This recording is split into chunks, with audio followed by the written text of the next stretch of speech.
Awesome. And yeah, thanks again, Leanne, for organizing this and yeah, having me here today. It's yeah, great to join you guys and see some familiar faces and some new ones. Cool. Yeah. So um we'll get started. So my name's Aaron. So yeah, I'm over in the University of Minnesota right now, primarily looking at ways we can make brain stimulation work better for more people. So as a kind of overview of what I'm hoping to convince you of today. So brain activity is dynamic, constantly fluctuates throughout daily life as we kind of are exposed to different contexts. And we can also manipulate those contextual demands to reveal the underlying kind of states of the brain. And importantly, neural responses to brain stimulation depend on the state of stimulated circuits. And in particular, active circuits, kind of taking this Hebbian idea to plasticity, might be more amenable to change. And so we might be able to leverage this towards improving treatment outcomes because unfortunately, in particular, I'm now working in the kind of psychiatric realm where we see a lot of people come in for intensive treatments, but often don't get the full benefit. So one strategy to kind of mitigate that might be to deliberately engage target circuits by cognition to sensitize the target circuits to TMS evoked plasticity. So some work I'll talk about today will be looking at how contextual demands shape the dynamics of brain activity and how we might be able to exploit those dynamics towards more precise target engagement, more consistent plasticity, and ultimately improving therapeutic outcomes.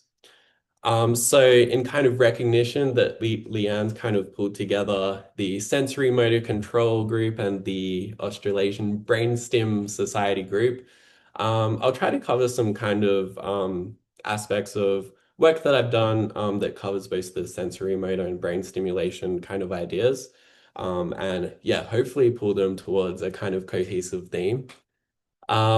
So yeah, we've kind of talked about brain states and how they influence brain stimulation. But first, kind of a broad overview of what is a brain state. So, as we kind of mentioned, if you think about all the activities you've gone about throughout your day, from sleeping last night to coming into your office this morning, or your home office, you've been exposed to a variety of different conditions, which each demand varying levels of your function. And so the brain is constantly subject to fluctuating levels of alertness or cognitive engagement, and and that actively interacts with brain stimulation when we apply it. So this is a kind of conceptual model to think about how brain stimulation can interact with activity in target circuits to alter the local effects of brain stimulation. So if we have a high enough level of sub-threshold engagement, stimulation can more easily cross that required threshold for activation. And if ongoing activity is too low, the same stimulus can't introduce enough energy to cross that activation threshold. So we might be able to think of this at the level of individual neurons where subthreshold depolarization might leave them more easily activated by stimulation. We can also think of them in terms of clusters of neurons in a given brain region where that local region might be more susceptible to stimulation by excitatory and disinhibitory inputs. Um, we can also look at how brain states can interact with stimulation to produce different network effects. And so that's depicted here where the brain is shown as these interconnected nodes whose activation depends on anatomical and functional connections. And so activation of those networks varies depending on the type of state that the brain is in. So stimulation applied to one of those nodes might disrupt or activate different nodes of the network, depending on the underlying state of the brain at the time of stimulation. So kind of thinking of this kind of interaction where we're not only considering, the parameters of stimulation, so where and the frequency and all those different parameters in the search space, but also considering how the underlying neural tissue is activating and how that can work synergetically with our stimulation. So I kind of as we kind of move through these different kind of uh, ideas on the same theme. So first up, as I mentioned, I'm going to talk about sensory motor dynamics and how that influences responses to brain stimulation. So this is work I did back home in Perth with Welber.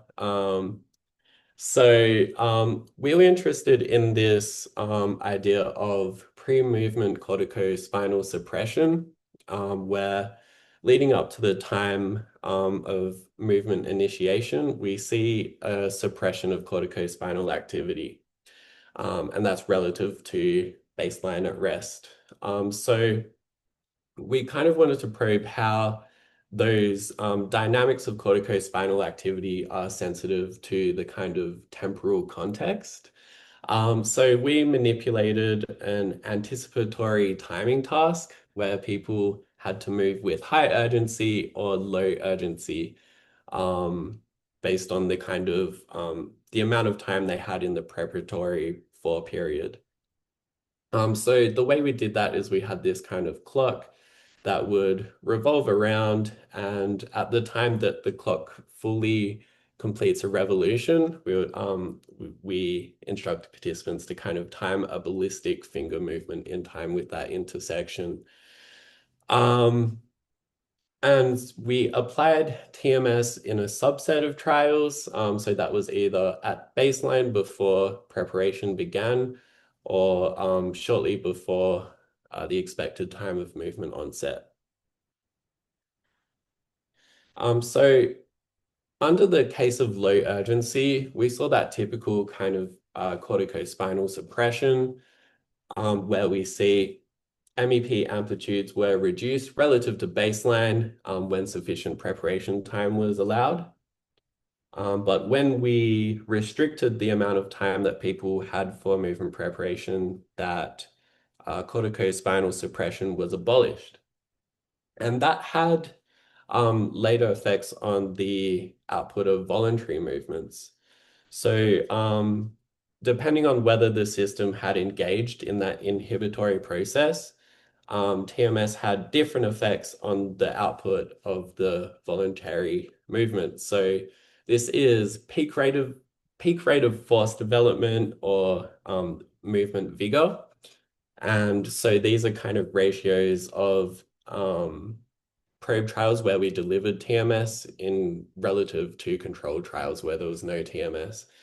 And we can see, based on the preparatory for period and whether the system had undergone that suppression, we had different effects on motor output where closer to movement onset, we had an enhancement of movement vigor and whereas we had this reduction of movement vigor when there was shorter time periods allowed for preparation. So this kind of yeah, showing the dynamics of brain activity, and then kind of in the current kind of in our current work in addressing reviewer comments, we've kind of tried to dissociate what these kind of processes that the brain might be undergoing and that are sensitive to the temporal context. So the kind of idea here is that urgency kind of modulates the activation of different corticostriatal thalamocortical loops or CSTC loops. And basically, the idea is that urgency biases the inhibitory control either towards this hyperdirect pathway engagement or direct pathway engagement. And so being able to kind of flexibly bias this, this engagement of different circuits can enable goal-directed behavior, which is shaped by the overlaying contextual demands of what we're trying to do. And this can also give insights into pathology. So we also see deficits in this pre-movement inhibition in Parkinson's disease and binge drinkers. So this might say that this kind of this flexible use of control policies could show insights into how those kind of mechanisms are impaired in pathology. So yeah, as I said, we've observed those kind of deficits in Parkinson's and binge drinkers, but those kind of flexible adaptation of control policies might also give insight into other behavioral conditions. So, for example, if we have impulsivity or things like OCD, ADHD, or mania, the use of those kind of control policies might also be disrupted. But that is something that remains to be tested. So we kind of talked about those CSTC loops.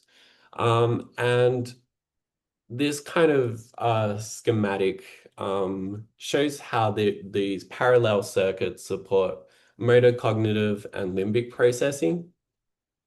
So because each of those loops contains direct, indirect, and hyperdirect gating mechanisms. Behavior often reflects an interaction between in an interaction between facilitation and inhibition across functional domains. So flexible behavior therefore emerges from coordinated modulation of those parallel circuits. So next we'll take a pivot to cognitive circuits, which I've been investigating here in Minnesota. So the second point we'll talk about is activity within cognitive control circuits, and how that can shape the plasticity evoked by prefrontal TMS.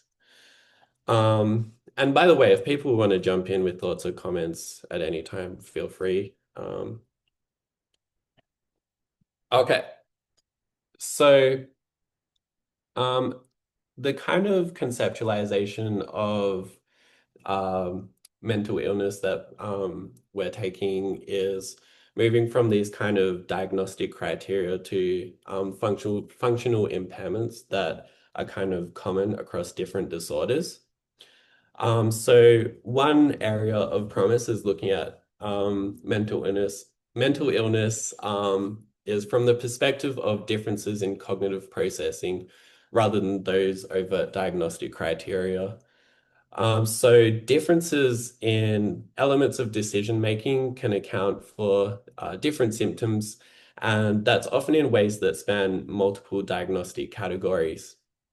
So, for example, cognitive control describes this ability to adjust behavior or decisions by taking into account changing information or context.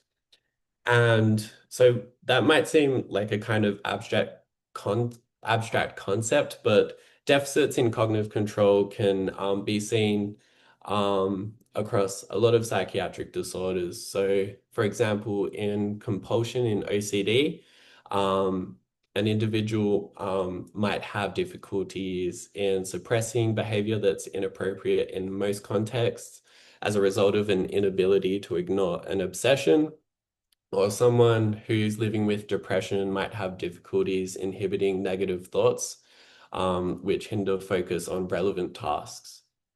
So what makes looking at these cognitive variables especially useful is that they can be objectively measured and operationalized using behavioral tasks. So, and we'll come back to those kind of that idea of measuring it with behavioral tasks, but So this kind of idea of cognitive control is also relevant because the left DLPFC is the standard target for therapeutic TMS for depression, and um, the DLPFC kind of forms this functional hub of cognitive control. And importantly, the engagement of those circuits by TMS might be state dependent. So modifying the internal state of those circuits might produce more robust therapeutic benefits of TMS if we kind of engage those circuits in the right way. So considering that responses to brain stimulation are state dependent, um, we also kind of need to take into account that there's thought to be different mechanisms that underlie cognitive control. So the idea is that it can be split up into reactive and proactive mechanisms. So reactive control would be more appropriate when there's kind of this emergency response where we need transient activation on an as needed basis. So that might be like slamming on your brakes when a deer or a kangaroo suddenly jumps into the road in front of you while you're driving. Whereas proactive control is more of this sustained maintenance of goals to prevent the occurrence of that conflict. And so that might be like stopping at a red light because you're actively maintaining the expectation of oncoming traffic even before it appears. So one way that we can tap into these different processes of cognitive control is through this paradigm, which we characterize with a translational orientation pattern expectancy task. So this is a behavioral task where people see two stimuli, a cue and a probe, and participants respond to each of those, and they're looking for this target sequence, which is this target cue followed by this target probe. So when they see that target sequence, they give one response, and when they see different sequences, for example, a distracted cue followed by a target probe, or a target cue followed by a distracted probe, they give a different response. And so this task is designed to engage and measure cognitive control. So and in kind of the way that we kind of manipulate this is the target sequence is presented more often. So that produces a response bias that has to be countermanded when we give those non-target sequences. Um, and So we can kind of engage this kind of habitual behavioral state, which has to be countermanded when non-target sequences are presented.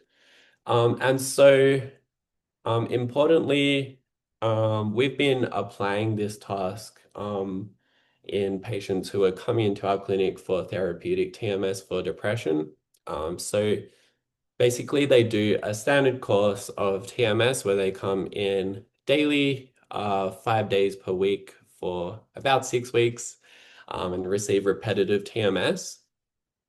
And kind of concurrently with that treatment series, we had them complete this a variant of the TOPEX task weekly.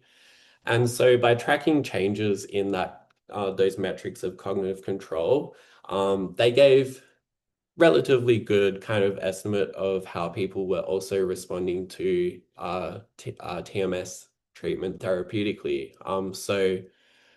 Here I should have changed labels, but that's the PHQ-9 score is this kind of common measure of depression severity.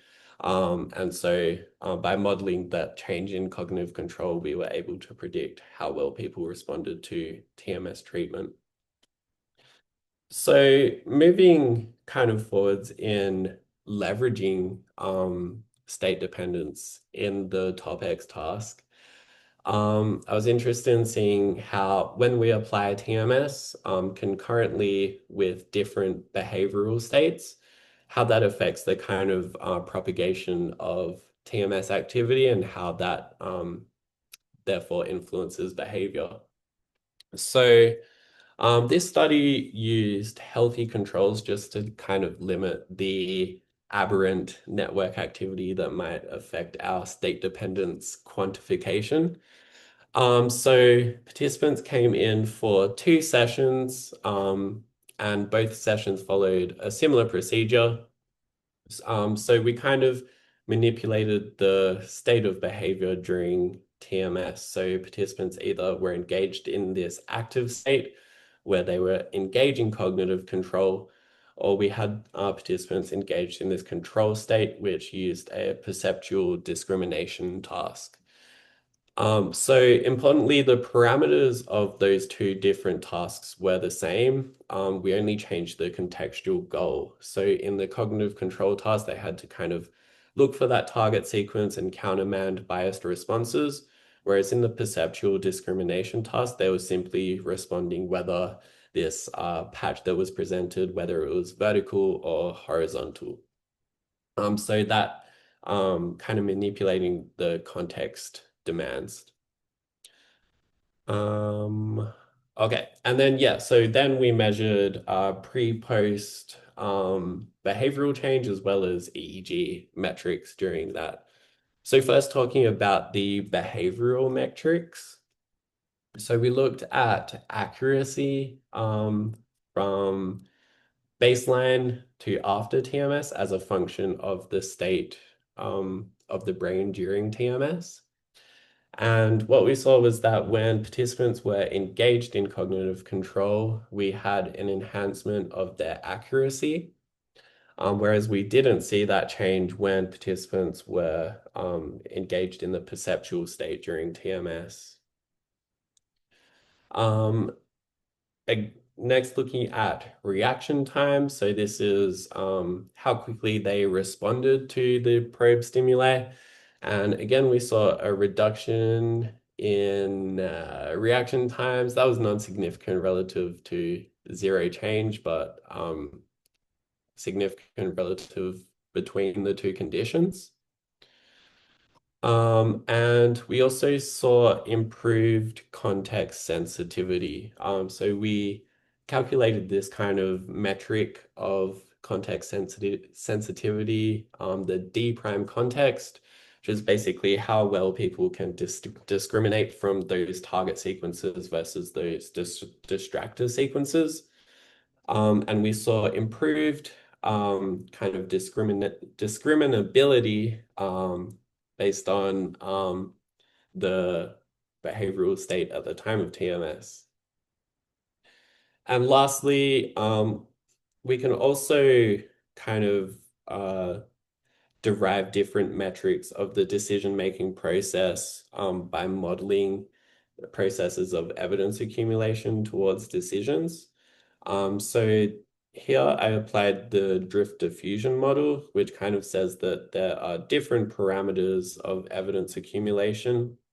So we have the drift rate, which is a parameter describing how quickly evidence accumulates to a boundary, which initiates the decision. We also have boundary separation, which is how much evidence is needed to accumulate towards one towards one decision. And we have the starting point bias, which is whether someone's biased towards one decision or the other. Another parameter is the non-decision time, which is kind of more looking at those kind of sensory motor processes that that occur before the integration occurs. So what we saw was that the drift rate, the boundary separation were not sensitive to this kind of task-linked TMS, but the starting point bias was affected by TMS as a function of the behavioral state. So when participants were engaged in cognitive control during TMS, they had a stronger bias evoked by the cues that were presented. And that was in particular for those distractor cues. So basically what this is saying is that when people saw this distractor cue that gave them kind of contextual information that said, okay, this is definitely not going to be a target sequence, they use that information more effectively to bias their decision-making process. Okay, so taken together, we saw these kind of behavioral improvements that were specific to active state TMS, but not control state TMS. And another point is that we generally see broader distributions of on target and off-target effects for the control state TMS. Um, so this might emphasize why we see heterogeneity in clinical TMS outcomes. So when we don't control for the brain state, some people benefit and some people don't. But by controlling the brain state, we can push that distribution in a more favorable direction. And so a final point on the kind of behavioral changes that we saw as a function of the state dependence of TMS. So we also calculated this proactive behavioral index, which measures proactive versus reactive control. And we didn't see any change in that proactive index, which kind of says that this active state TMS was engaging processes for both proactive and reactive mechanisms, and not push towards a more restrictive regime. Okay. So then looking at EEG metrics of state-dependent TMS. So to start off with, these are oscillatory activity evoked by the stimulation itself. So we extracted event-related spectral perturbations to kind of identify how this oscillatory activity is being engaged by TMS. And so when we applied single pulse TMS during cognitive control, we see this kind of blip of theta band activity, which we've highlighted here with these sectioned lines, whereas we don't see that during the state of perception. And then looking at the difference between the two conditions, we kind of see this robust theta band activity that's more strong in the cognitive control condition relative to the perceptual one. So those were single pulse TMS evoked responses. We also looked at how activity was modulated after repetitive TMS trains. And again, we see this theta band activity and across both the single pulse and repetitive TMS trains, that activity was actually kind of specifically localized underneath the stimulation site. So we saw the effects most strongly kind of at that F3 electrode where we applied stimulation. Um, Okay, and then looking at how neural processes were modified by TMS. So here I looked at the change in event-related spectral activity from baseline to after TMS as a function of the behavioral state. And I applied a cluster-based permutation test just because we kind of expected, based on kind of target versus non-target stimuli, those would engage different proactive versus reactive mechanisms. And so we're trying to pull out this kind of more data-driven regions of interest. So what we saw, so for context, so these white dots are electrodes where significant electrode clusters were formed. And if there's no white dots, there was no kind of statistically significant activity defined. And so what we saw was that for those target cues where they give you that contextual information, we see this kind of more broadly distributed activity. So there's activity happening somewhere underneath a more broad area. And that would be more consistent with this kind of reactive mode of control. Whereas for the non-target cues, we see this activity kind of more clustered over the prefrontal electrodes. Um, oh yeah. Um, okay, and then so we also were interested in how that activity was localized spectrally, so whether that's kind of a broadband effect or localized to theta band activity.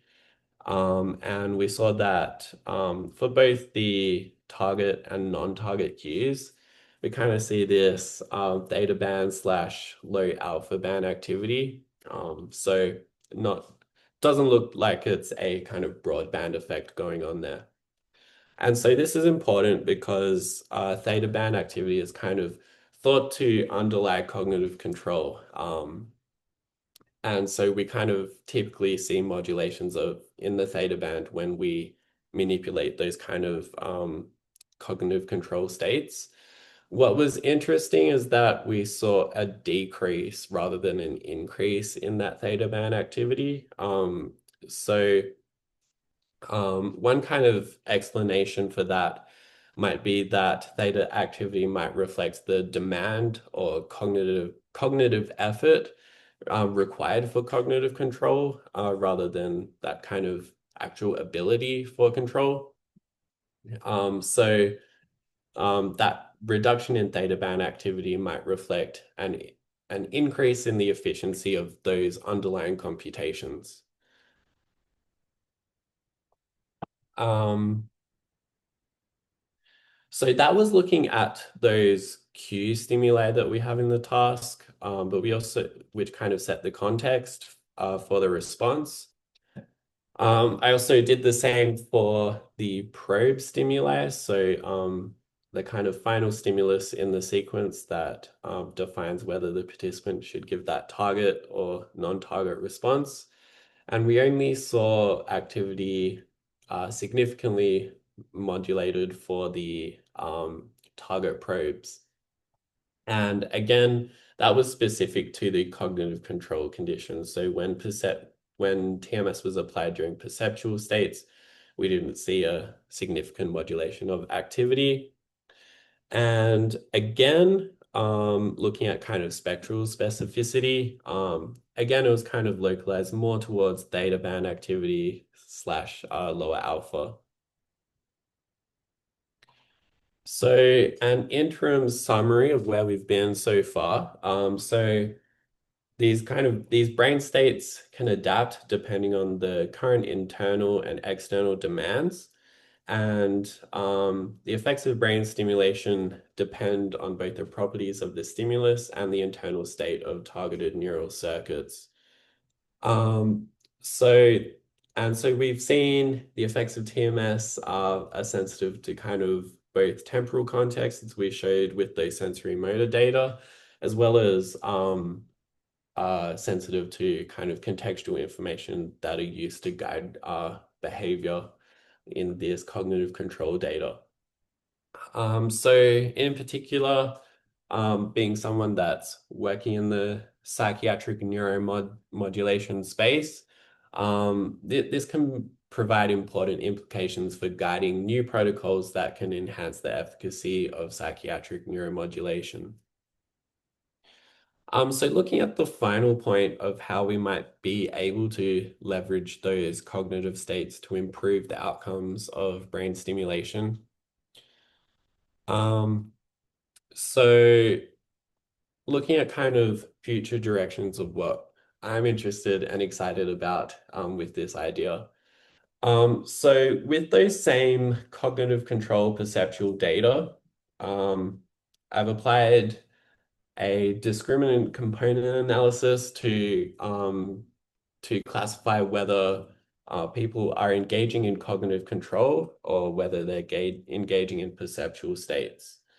And so I ran this on single trial data and then output classifications at the session level and did cross-validation by holding out sessions one at a time. Um, and so we were able to pretty accurately derive whether someone was engaging in cognitive control or perception from their EEG. And and so that gave an area under the RAC curve of 0.81. And we also saw higher specificity relative to sensitivity, which kind of might be a relevant point just because people might not always be engaging that cognitive process effectively, which might influence the sensitivity. But what I'm interested in, future steps with this is can we kind of detect spatiotemporal patterns of activity that might be able to guide us to optimal windows for stimulation. So I kind of one approach that I would be excited to take with this would be kind of decoding this DLPFC engagement and identifying those signatures, and then using those signatures to gate the application of TMS and see how that can whether that can more effectively modify states of cognitive control. And so a kind of roadmap for that might be to decode states of cognitive control and use the spatial and temporal kernels to kind of derive the most informative windows of activity. And using that in both the spatial sense in deriving the scalp location as well as the temporal sense in defining which kind of momentary points of activity are most important. And so by finding those spatio-temporal signatures, we might be able to kind of maximize state dependence.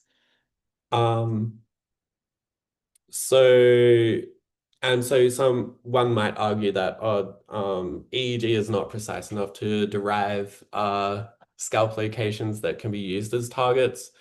But the idea with that, using kind of source localized EEG, we could derive more precise locations, as well as the fact that TMS fields aren't the most precise themselves. Another future point that I'm excited about, and as a final wrap up, is the idea of not only tapping into kind of brain regions in the cortex, but also how we can access different nodes of these networks that might be deeper and inaccessible to TMS. So I am particularly a proponent of TMS just for the non-invasive nature of it, but we are limited to cortex for the most part there. But using alternative emerging methods like temporal interference stimulation, where we can reach those deeper areas of the brain, we might be able to modulate those deep gating mechanisms that generate the states that we're interested in. So as a final kind of summary, we've talked about how brain activity is dynamic and constantly fluctuating, and how the responses to brain stimulation depend on those kind of dynamics of brain activity. And so again, that has clinical implications for how that might contribute to the heterogeneity of clinical responses to brain stimulation. And so by deliberately engaging target circuits by cognition, we might be able to sensitize those circuits to TMS evoked plasticity. So thanks again for having me. And yeah, happy to open up any comments or questions.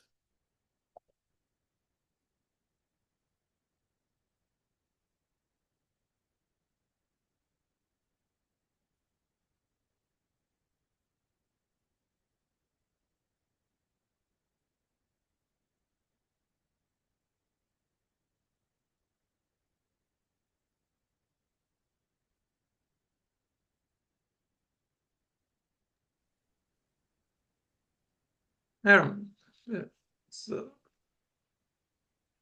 oh, Lian, you're muted. Can you hear me? Oh, Leanne, Wow, if I you was just speaking with myself muted Yeah, like yeah. about that time. I apologize. I had I had a question I was posing to kick things off. I was gonna ask whether the direction of the pre-movement suppression in Parkinson's versus binge drinkers differ. Do they have a different profile?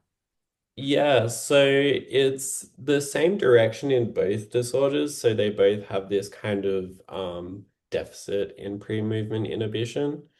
So a kind of idea in potentially for Parkinson's is that they might have this kind of tonic kind of suppression that limits their ability to engage in that process. And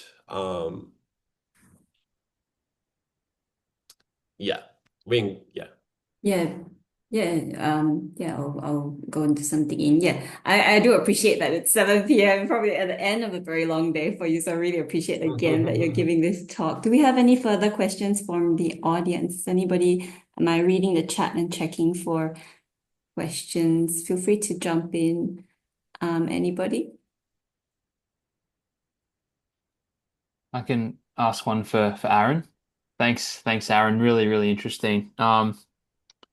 This might be a sort of a sillier question. I'm not a cognitive person, in the research sense, but does someone's baseline sort of cognitive activity matter? And sort of does this contribute to between subject or participant variability? I'm sort of thinking along the lines of like, do people have a different capacity to get into the desired cognitive sort of state that you need to have the strongest state dependent effects? hmm Yeah, that's a really good question, something we're kind of all constantly battling with. So the evidence is pretty mixed. So kind of these kind of inter between group differences between kind of psychiatric profiles are difficult to kind of ascertain the you know baseline deficits and kind of using these tasks to discriminate between people who might have different, kind of psychiatric profiles doesn't always work. What has been more effective and kind of the approach that I've taken here is using these kind of changes in decision making as a kind of metric of target engagement. So how well are we changing that circuit function rather than kind of these baseline differences between people?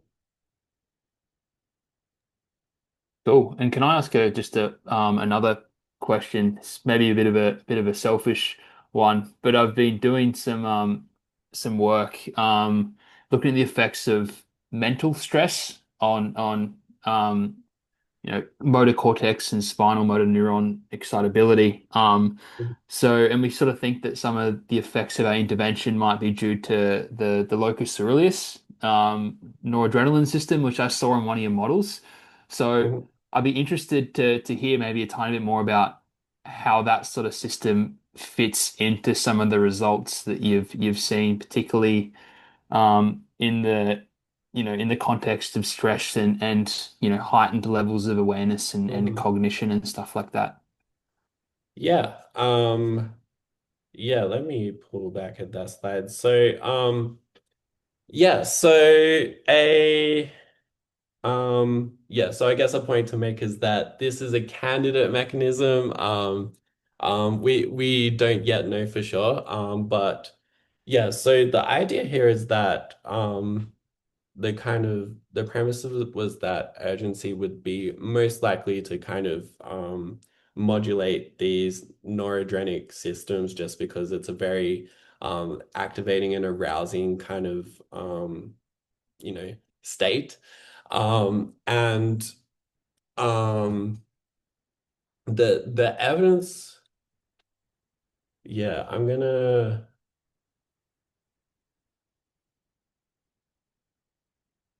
um I'm trying to think.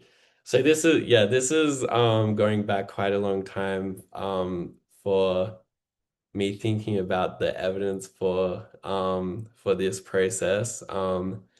Maybe I can get back to you more on that one. Yeah, no stress. I just thought it was an interesting model. Hmm. Yeah, no, good work. Yeah, that said, local series is gonna have an effect pretty much across the whole cortex. So yeah, the more activation you have there, so more arousal is going to impact the whole system. So it's kind of hard to pinpoint, but you could imagine that other systems, perhaps what you're investigating is going to be impacted as well. That would be my guess.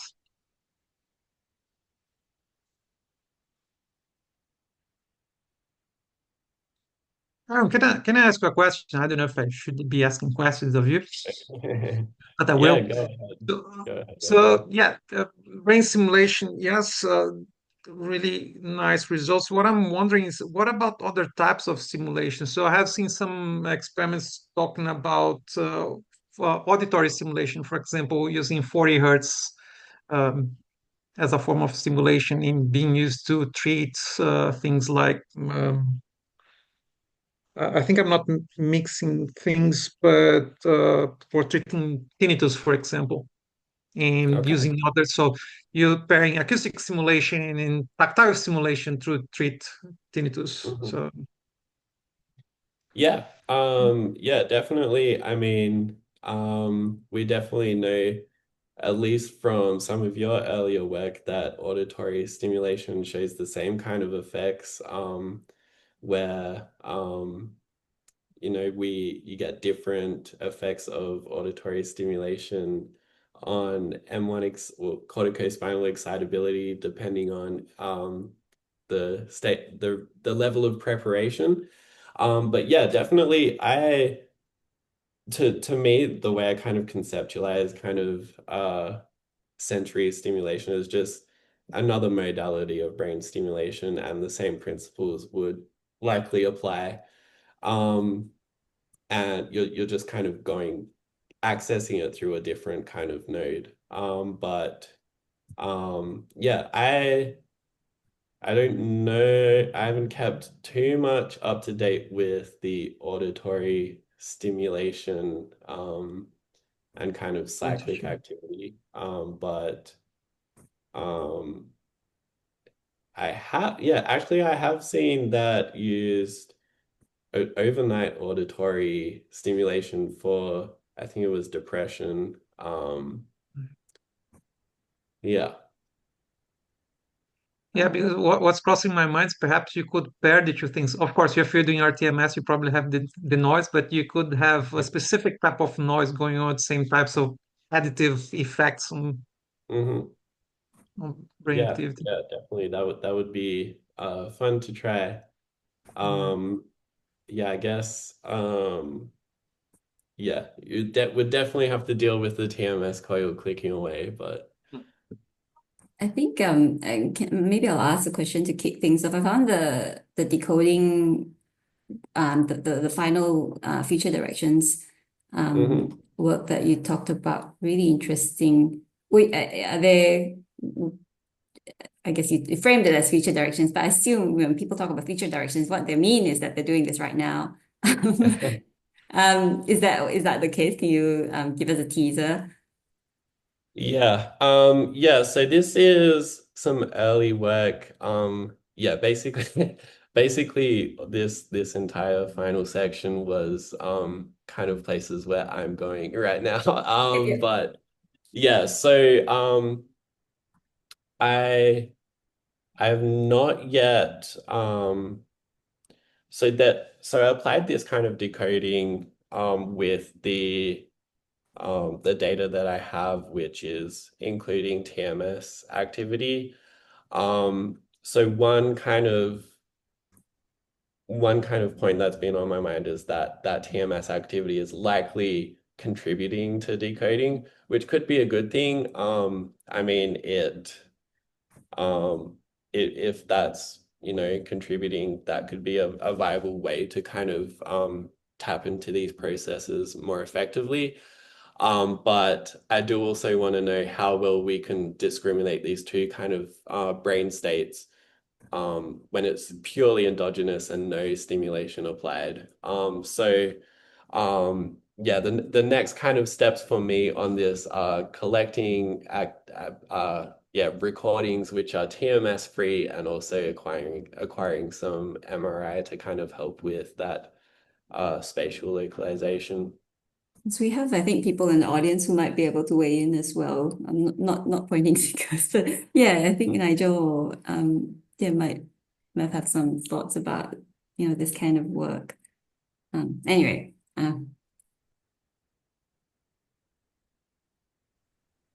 Sorry. I just sorry about to dog I people was in.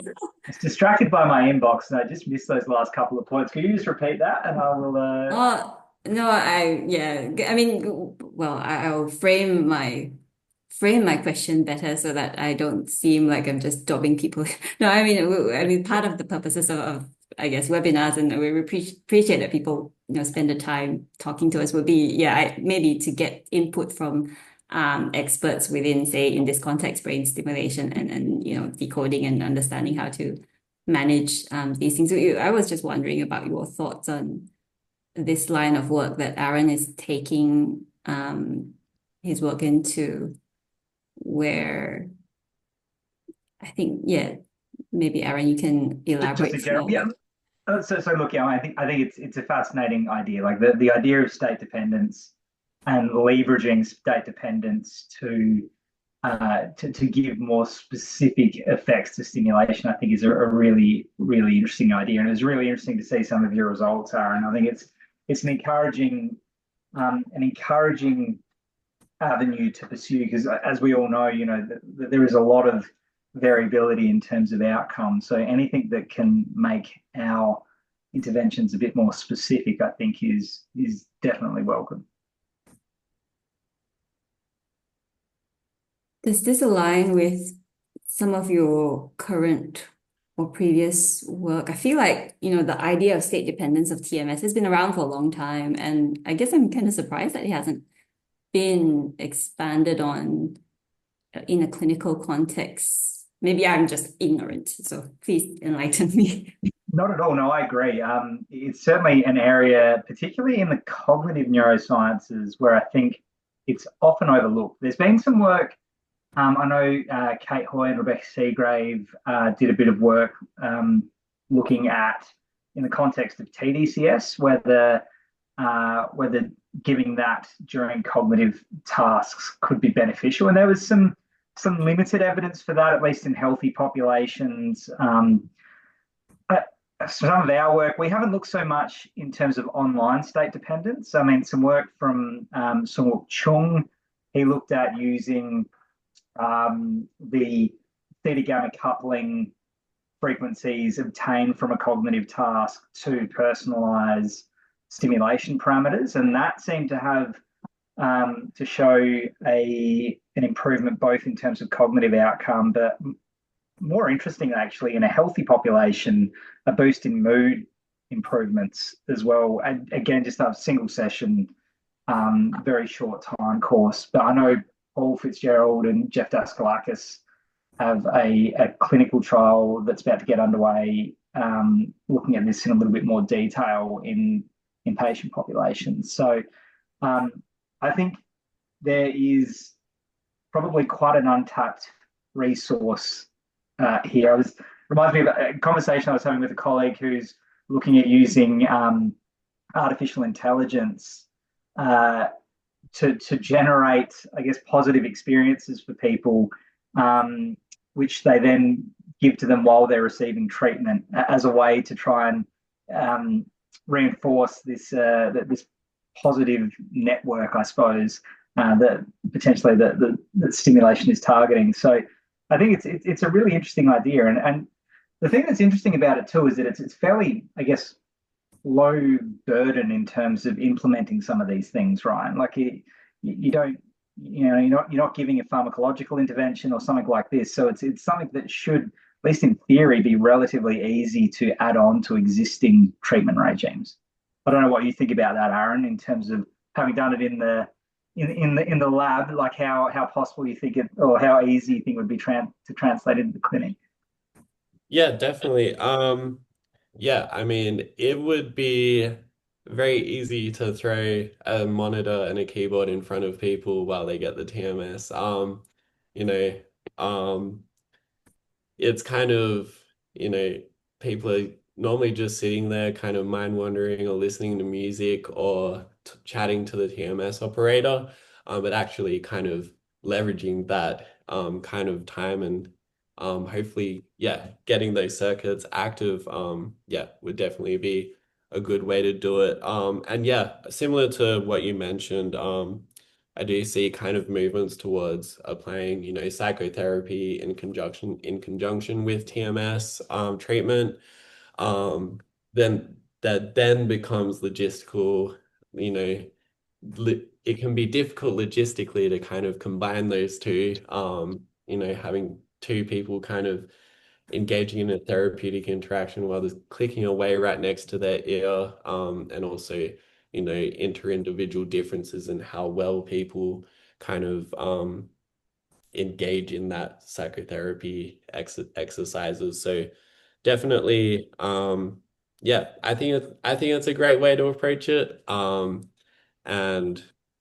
yeah, also Nigel, good to meet you virtually. I never got a chance to meet you when I was back home in Australia, but I'm a uh constantly using the teaser toolbox, so thank you for that. Well, thanks, Aaron. I'm glad people are using it. Well, look, yes, please do reach out if you're ever back this way. It would be great to catch up because I think there's a lot of overlap in some of the things that you're doing with some of the things that we're doing. So that's great. Mhm.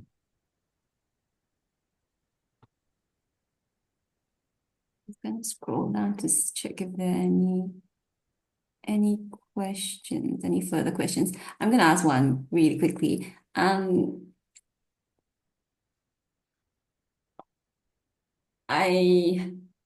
I have this maybe I'm learning from Welber having poor inhibition. Sorry, but I blame Welber for everything. No, so with the control perceptual task, just yeah, please enlighten me on your TOPEX task, and because you have people doing the TOPEX task more than in the perceptual control task, Mhm. right? Yeah. Are there practice effects that can contribute to Right. um Yep, that's a good question. And yeah, I didn't show these data, but did think about it.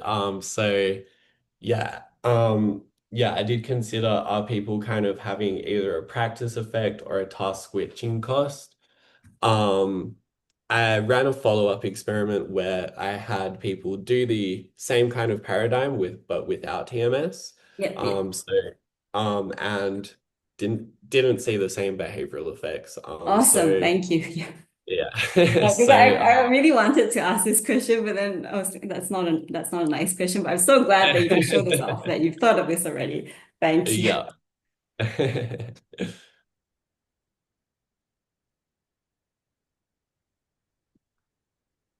I'm just gonna scroll down and check if people have any questions, or feel free to type them in the chat if that's more convenient for you.